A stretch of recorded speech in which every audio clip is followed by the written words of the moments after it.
Al-Quran 85 Al-Buluj, penceramah dengan suara asli Guru Wahid. Video dari Nasrullah PPNM tayang 13 Maret 2015 dengan durasi 27 menit dan 24 detik. Mohon izin untuk upload video ini wabil khusus Abah Guru Wahid dan Nasrullah PPNM atas berkenan bagi semua pihak. Kami ucapkan terima kasih.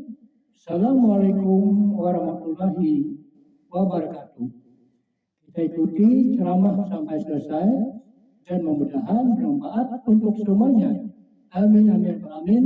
Assalamualaikum warahmatullahi wabarakatuh. Para sahabat, zuriat dan pengikut-pengikut beliau. Para muhibbin rahimakumullah, yang ke-85 daripada surah-surah Al-Quran, Suratul Buruj, Makiyatun wa ayatuha thintani wa ishrun. Surat yang bernama Al-Buruj diturunkan di Mekah dan ayat-ayatnya berjumlah 22 ayat.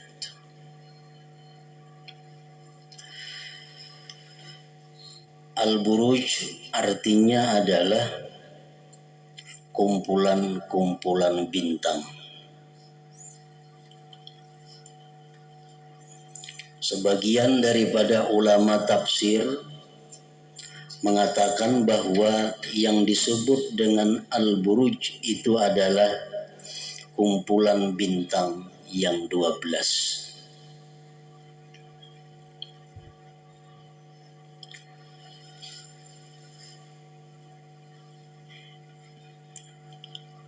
Kumpulan bintang yang 12 itu adalah diliwati oleh bumi sewaktu bumi itu mengelilingi matahari.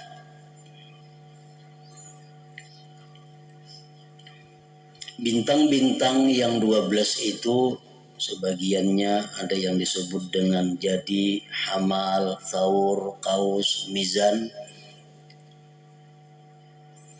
Dan di dalam bahasa kita disebut dengan bintang-bintang seperti bintang Capricorn, bintang Libra, Virgo dan sebagainya. Nah, itu ada oleh bumi ini mengitari matahari. Para muhibbin rahimakumullah. Jadi bumi dalam perputarannya mengelilingi matahari itu melewati bintang-bintang yang 12 itu. Dan keadaan suhu di bumi ini panas, dingin, itu tergantung bumi melewati bintang apa.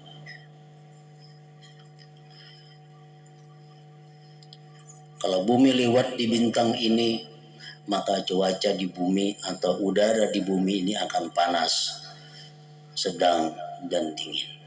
Tergantung waktu itu bumi lewat di bintang mana dari yang 12 bintang itu. Nah, kumpulan bintang-bintang itu disebut adalah Al-Buruj namanya. Para muhibbin rahimakumullah, mengetahui tentang bintang-bintang itu adalah sesuatu yang dikatakan oleh sebagian ulama hukumnya fardu kifayah. Yang mana dengan mengetahui perbintangan itu kita dapat mengetahui arah kiblat, kita dapat mengetahui timbulnya bulan dan sebagainya. Dan mempelajari ilmu perbintangan itu bisa juga dikatakan haram hukumnya apabila sudah melewati daripada batas-batas yang ditentukan. seperti meramal-ramal orang dengan ramalan bintang itu. Misalnya orang ini lahir di bulan Juni. Bulan Juni ini berarti bintang itu bintang Jauza atau bintang Gemini. Nah, kalau orang lahir di bulan itu berarti orangnya kelakuannya, akhlaknya seperti ini. Nah, itu sudah merupakan ilmu yang diharamkan oleh Allah Subhanahu wa Ta'ala. Nah, orang yang ahli di dalam perbintangan itu disebut dengan munajjim atau orang yang ahli nujum. Dan kita umat Nabi Muhammad sallallahu alaihi wasallam dilarang mempercayai hal-hal yang bersangkutan dengan ramalan-ramalan bintang itu. Kalau manusia ini lahir di bulan ini, maka jodohnya istrinya mesti yang lahir di bulan A umpamanya. Orang yang lahirnya di bintang ini, maka ekonominya pada bulan ini akan sulit. Kesehatannya akan menurun. Nah, itu ramalan-ramalan bintang yang diharamkan kita mempercayainya.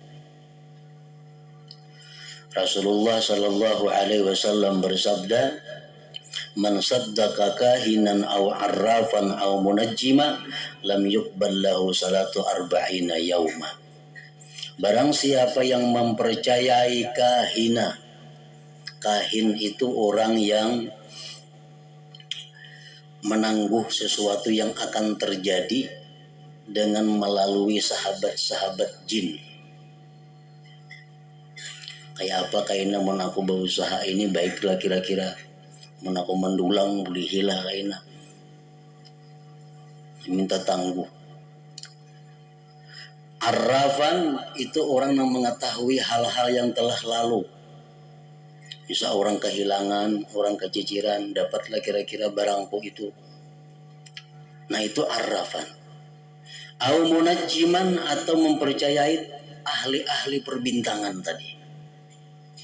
Nah, mempercayai itu tidak diterima baginya salat selama 40 hari. Walaupun di surat kabar kadang-kadang ada, di televisi ada ramalan-ramalan bintang itu.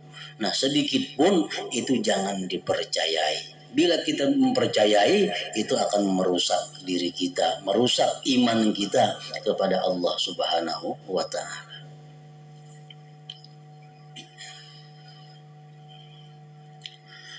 Bismillahirrahmanirrahim. Was-sama'i dzatil buruj. Allah Subhanahu wa Ta'ala bersumpah demi langit yang mempunyai kumpulan-kumpulan bintang. Wal yaumil mau'ud, dan demi hari yang dijanjikan, yaitu hari kiamat. Wa syahidi wa mashhud, dan demi saksi dan yang disaksikan. Sebagian ulama tafsir mempaham mereka itu pengertian demi saksi dan yang menyaksikan. Siapa dan apa yang dimaksud dengan demi saksi itu? Sebagian dari ahli tafsir menjelaskan bahwa yang dimaksud dengan saksi itu adalah al-yaum wal lail, hari, siang dan malam. Jadi hari, siang, malam itu merupakan saksi tentang apa yang kita kerjakan pada hari itu. Rasulullah sallallahu alaihi wasallam bersabda, "Laisa min yaumin ya'ti 'alal 'abdi illa yunada fihi ya ibna Adam, ana khalqun jadid wa ana fima ta'malu 'alaika syahid. Fa'mal fiyya khaira ashhad laka bihi ghada, fa inni law qad madaitu lam tarani abada." Wa yaqulul lail misla dzalik, rawahu Abu Nuaim. Sabda Rasulullah sallallahu alaihi wasallam, tidak ada daripada hari yang datang atas seorang hamba melainkan diseru pada itu hari. hai manusia, aku adalah makhluk yang baru. Hari ini hari Senin. Ini hari Senin yang baru. Bukan Senin yang minggu dahulu, bukan. Bukan Senin yang bulan dahulu, apalagi. Hari-hari yang telah lalu itu dia pulang, dia kembali tersimpan di bawah arasnya Allah Subhanahu wa ta'ala. Aku adalah makhluk yang baru. Dan aku akan menyaksikan apa-apa yang kau perbuat. Perbuatlah padaku kebaikan, niscaya aku bersaksi untuk engkau nanti pada hari kiamat. Jikalau aku telah liwat, engkau tidak akan bisa melihat aku lagi selamanya. Hari Senin liwat, seumuran kita kada bakal berjumpa hari Senin itu lagi.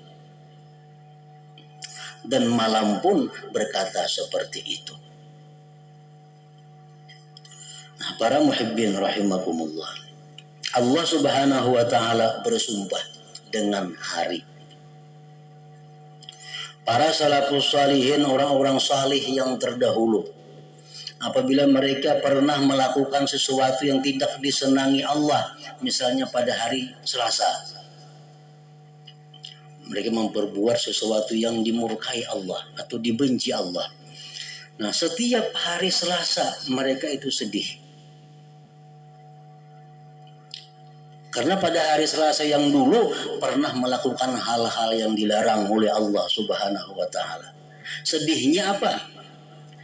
Sedihnya kalau dosa yang pernah diperbuat pada hari Selasa yang dahulu itu tidak dihapuskan oleh Allah Subhanahu wa ta'ala. Maka dia akan bersaksi di hadapan Allah pada hari kiamat. Allah Subhanahu wa ta'ala bersumpah dengan hari. Para salafus salihin, orang-orang salih yang terdahulu, apabila mereka pernah melakukan sesuatu yang tidak disenangi Allah, misalnya pada hari Selasa, mereka memperbuat sesuatu yang dimurkai Allah atau dibenci Allah. Nah, setiap hari Selasa mereka itu sedih. Karena pada hari Selasa yang dulu pernah melakukan hal-hal yang dilarang oleh Allah Subhanahu wa ta'ala. Sedihnya apa? Sedihnya kalau dosa yang pernah diperbuat pada hari Selasa yang dahulu itu tidak dihapuskan oleh Allah Subhanahu wa ta'ala. Maka dia akan bersaksi di hadapan Allah pada hari kiamat. Jadi setiap hari Selasa umpamanya ia berbuat dosa, dia sedih, dia termenung, dia tafakur, dia tobat kepada Allah Subhanahu wa ta'ala. Nah, wa syahidin, dan demi saksi, wa masyhud, dan demi yang disaksikan. Yang disaksikan ini menurut sebagian ulama tafsir adalah yaumul jumu'ah, hari Jumat. Rasulullah sallallahu alaihi wasallam bersabda, "Wa alayya minas salah yaumal jumu'ah fa innahu yaumun masyhud tashhaduhul malaika." Akhrajahu Ibnu Majah. Sabda Rasulullah, "Perbanyaklah atasku bersalawat pada hari Jumat, karena itu hari yang disaksikan." Menyaksikan akan hari itu oleh malaikat Allah Subhanahu wa ta'ala. Artinya pada hari Jumat itu Allah menurunkan banyak malaikat ke bumi ini khusus untuk menyaksikan perbuatan manusia yang malaikat itu tidak diturunkan pada hari-hari yang lainnya.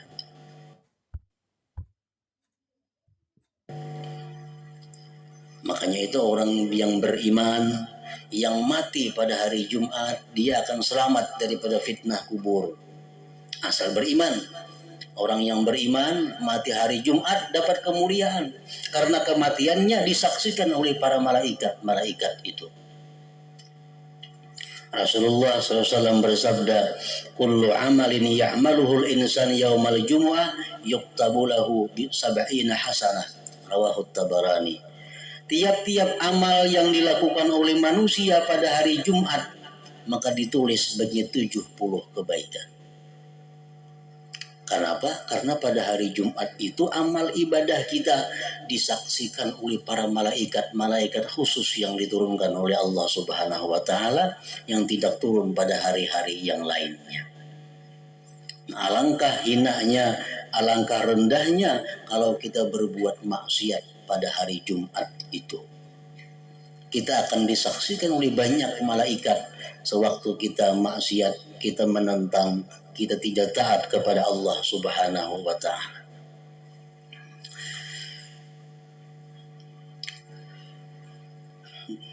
Wa syahidi wa mashhud. Dan demi langit yang mempunyai kumpulan bintang-bintang, dan demi hari yang dijanjikan, dan demi saksi yang disaksikan, jawabnya adalah latub'atsunna, kalian nanti sungguh akan dibangkit pada hari kiamat nantinya. Allah Subhanahu wa taala bersumpah untuk meyakinkan kepada manusia tentang terjadinya hari berbangkit itu. Ini surah-surah Makkiyah, surah yang diturunkan di Mekah, karena orang-orang kafir Quraisy Mekah itu kada percaya dengan hari berbangkit. Sehingga Allah bersumpah dengan matahari, Allah bersumpah dengan macam-macam yang meyakinkan mereka bahwa hari berbangkit itu pasti akan terjadi.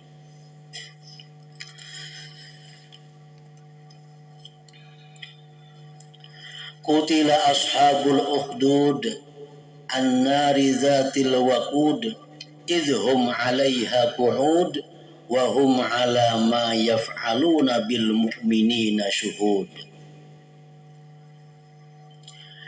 Dilaknat orang-orang yang membikin parit.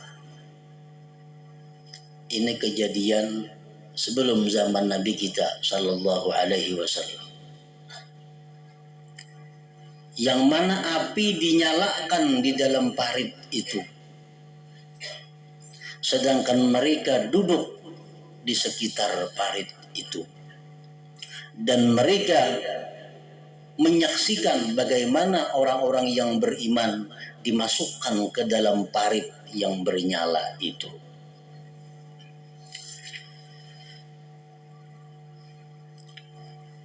Ada seorang penguasa dahulu kala sebelum zamannya Nabi Sallallahu Alaihi Wasallam di suatu tempat yang bernama Najran. Najran ini antara Madinah dan Yaman. Di situ kalau ada orang-orang yang menyembah Allah pasti akan disiksa. Nah, kayak apa mereka menyiksanya?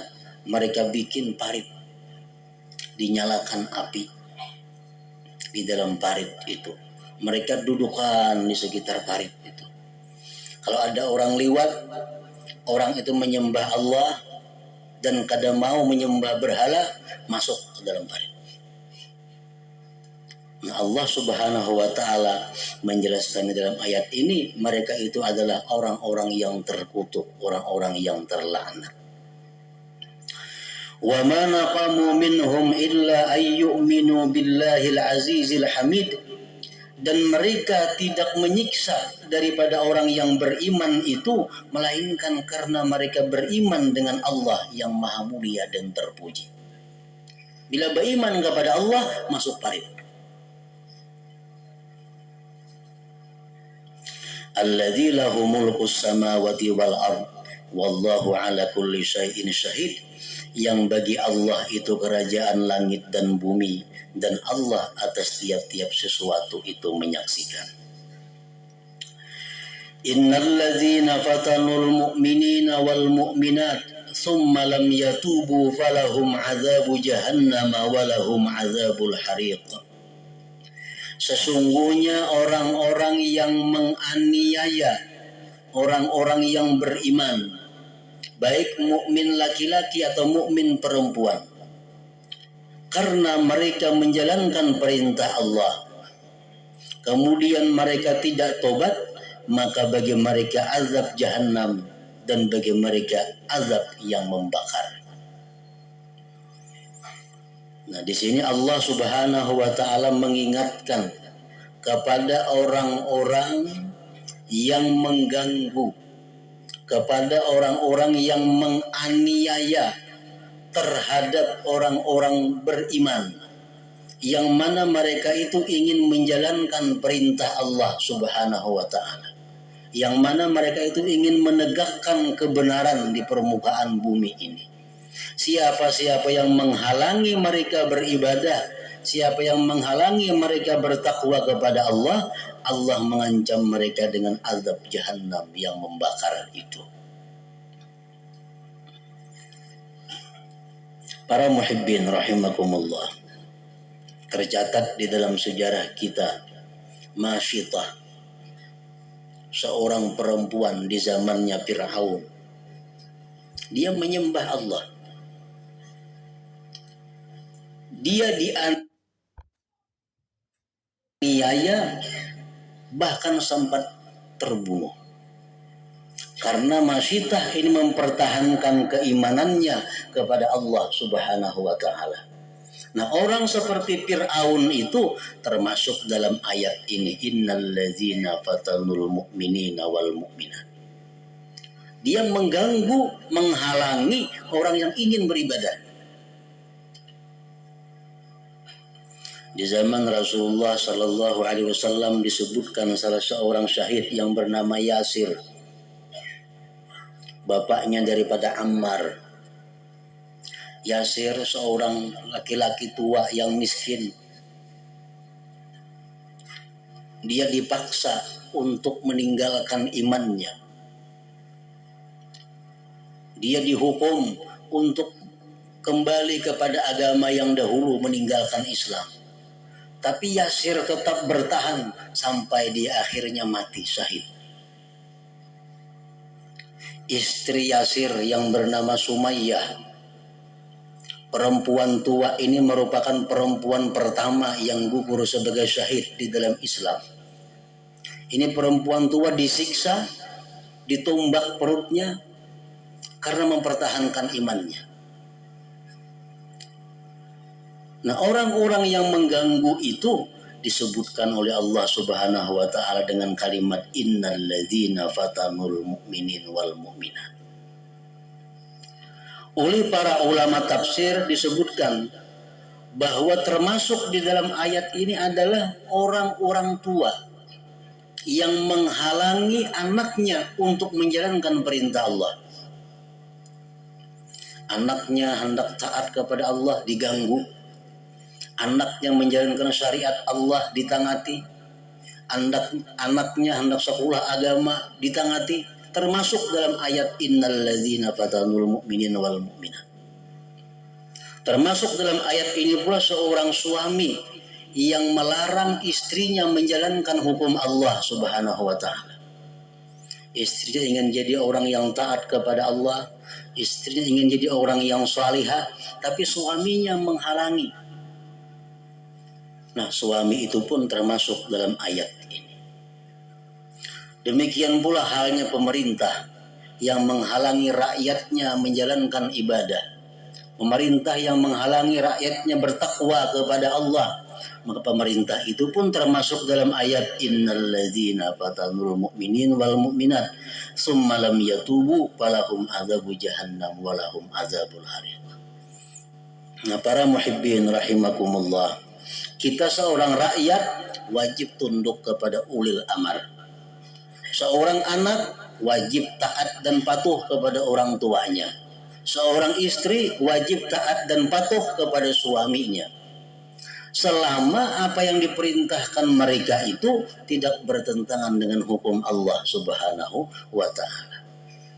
Kalau perintah dari pemerintah, perintah dari orang tua, perintah dari suami bertentangan dengan hukum Allah Subhanahu wa Ta'ala, Rasulullah mengatakan la ta'ata li makhlukin bi ma'siyatil khaliq. La ta'ata li makhlukin bi ma'siyatil khaliq. Tidak boleh taat kepada seorang jua pun daripada makhluk kalau itu maksiat kepada Allah Subhanahu wa Ta'ala. Ibu, bapak menyuruh anak, tapi yang disuruh itu hukumnya haram. Si anak wajib taat kepada Allah, bukan taat kepada kedua orang tuanya. Seorang suami menyuruh bininya berbuat ini, berpakaian ini, tapi maksiat. Suami istrinya wajib taat kepada Allah, bukan taat kepada suaminya. La ta'ata li makhlukin bi maksiatil khaliq. Jadi orang yang nomor satu yang kita taati di atas segala-galanya adalah Allah Subhanahu wa Ta'ala. Kalau ada orang yang menghalangi kita taat kepada Allah, ada orang yang menghalangi kita menjalankan ibadah kepada Allah, orang itu diancam oleh Allah Subhanahu wa Ta'ala dengan azab jahannam dan azabul harik ini.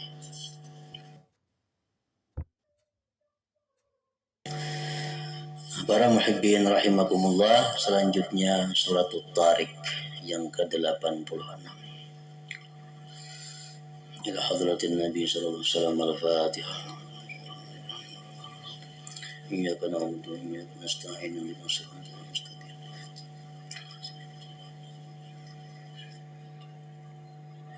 Asyhadu an la ilaha illallah wahdahu la syarika lah. أشهد أن سيدنا محمدا عبده ورسوله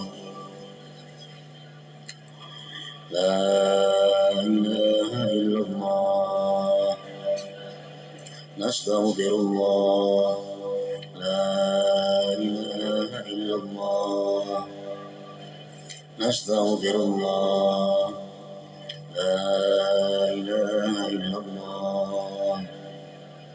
نستغفر الله لا إله إلا الله ونتوب إلى الله لا إله إلا الله محمد رسول الله صلى الله عليه وسلم فيا أيها الراجون منه شفاعة صلوا عليه وسلموا تسليما اللهم صل وسلم وبارك عليه